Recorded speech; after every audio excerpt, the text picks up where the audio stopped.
easterlies na nakakaapekto sa silangang bahagi ng Central, Southern Luzon at ng Kabisayaan. At dahil dyan, suppressed ang mga pag-ulan ngayon sa silangang bahagi ng bansa.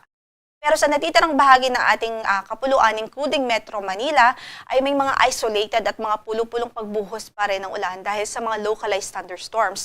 Kung kaya saan man ang lakad natin sa araw na ito, ay huwag kong kalimutan pa rin na magdala ng mga pananggalang sa ulan. Sa kasalukuyan ay wala po tayong bagyo na minomonitor ngayon sa loob ng ating area of responsibility, pero meron tayong minomonitor sa labas ng PAR. Around 3,010 kilometers silangan huyan ng Eastern Visayas at ito ay may taglay na lakas ng hangin umaabot sa 150 kilometers per hour near the center. So sa ngayon pa lang ay nasa typhoon category na huyan at 185 kilometers per hour ang kanyang gustiness o pagbugso.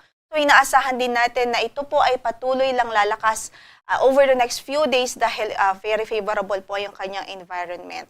Posible po that by Wednesday, ito po ay pumasok na ng ating area of responsibility and once entering PAR, papakalanan po natin yang si Bagyong Inday.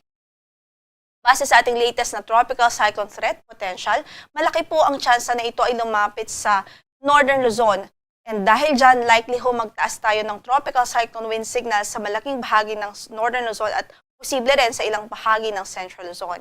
At ang babantayan din ho natin dyan ay ang enhanced southwest monsoon kung saan yung enhanced southwest monsoon na yan o habagat, maaari din magdulot o expected na magdulot ng malawakang pagulan sa malaking bahagi ng ating bansa by next week.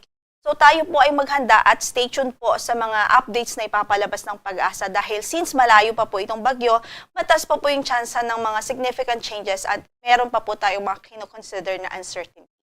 Samantala sa ikalawang linggo naman, July 9 hanggang 15, nakikita nga po natin merong panibagong TC-like vortex na maaari mag-emerge o mabuo sa silangang bahagi naman ng ating area of responsibility at may low chance ito na mabuo bilang isang bagyo.